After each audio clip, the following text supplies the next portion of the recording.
Sport Matin avec Oxner Sport et Allianz. Vous êtes sur place en direct, Joël Robert, bonjour. Bonjour Valérie. Les compétitions, Joël, ont déjà débuté, même si la cérémonie d'ouverture est prévue tout à l'heure. On le répète, à 13h, heure suisse, le tribunal arbitral du sport est lui aussi présent à Tokyo, comme à chaque Olympiade. Et il décentralise une partie de ses équipes sur les lieux de compétition.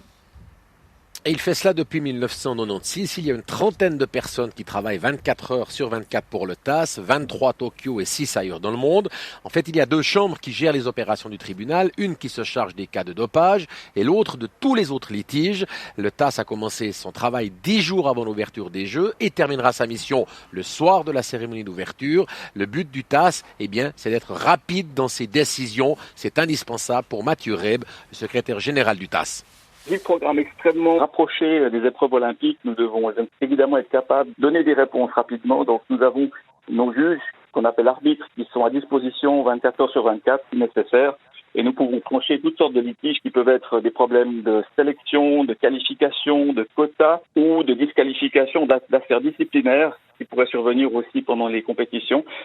Donc le but effectivement, c'est de pouvoir rendre des décisions même en 24 heures, donc avec une procédure extrêmement rapide. Et d'ailleurs, le TAS a déjà statué sur plusieurs cas depuis quelques jours. La présence de ce tribunal tribunal, le TAS. Arbitral. Oui, merci, le tribunal arbitral du sport. Sa présence sur place à Tokyo, Joël, dans ces conditions si spéciales, ça se justifie encore? Mais c'est vrai que les athlètes ne peuvent pas se rendre dans les bureaux du TAS à Tokyo. Ils sont auditionnés en visioconférence depuis le village olympique. Leurs représentants, leurs avocats notamment, eux, peuvent être présents. Mathieu Reb voit une raison primordiale à la présence sur site du TAS ici à Tokyo. Pendant 12 mois à peu près, nous avons travaillé la plupart du temps en vidéoconférence. Mais on remarque que pour les audiences, il est quand même préférable, en tout cas c'est ce que nous disent les arbitres, donc nos juges, c'est préférable d'avoir les personnes présentes, de pouvoir entendre d'éventuels témoins, de pouvoir être un peu plus réactif aussi lors d'échanges d'informations.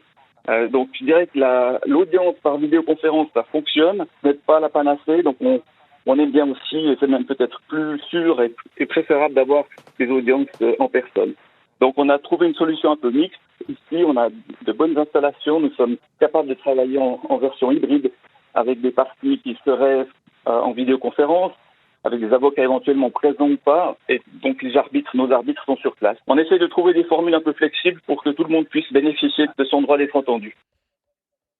Et l'athlète, bien sûr, a le droit de se défendre, le droit à la présomption d'innocence, même si la situation, parfois, peut paraître ubuesque, comme le confirme Mathieu Reb. Je dirais que c'est pas un gros handicap, mais c'est vrai que ça peut paraître un peu curieux d'être distant de simplement 4 ou 5 kilomètres, puisque le village n'est pas très loin de chez nous, mais de devoir faire une vidéoconférence pour ça. Mais au moins, disons, on n'a pas le problème du décalage horaire qu'on aurait eu si nous étions restés à Lausanne pendant cette période de Jeux Olympiques. C'est ce qui s'appelle voir le verre à moitié plein, Joël. Est-ce que les décisions du TAS prises à Tokyo peuvent être contestées ? Oui, elles peuvent être contestées devant le tribunal fédéral en Suisse. Alors évidemment, c'est assez délicat pendant les Jeux Olympiques parce que si un athlète veut faire recours devant le tribunal en Suisse avec décalage horaire, tout, c'est compliqué. Mais par contre, après les Jeux, par exemple pour les cas de dopage ou pour d'autres suspensions, l'athlète peut faire recours devant le tribunal et voir potentiellement sa suspension aggravée ou réduite. Ça peut avoir une influence pour la suite de sa carrière parce que le sportif, Valérie, il ne faut pas l'oublier, a toujours une voie de recours et c'est normal dans des affaires de jugement, comme n'importe quel autre citoyen. Joël Robert, en direct de Tokyo, merci beaucoup Joël. Des Jeux qui s'ouvrent officiellement ce vendredi, on le rappelle, 13h, heure suisse. Des compétitions à suivre sur tous les vecteurs de la RTS, TV, radio et sur l'application RTS Sport. Bon jeu Joël, bonne cérémonie à vous. Merci, bonne journée Valérie. Sport Matin avec Allianz et Oxner Sport.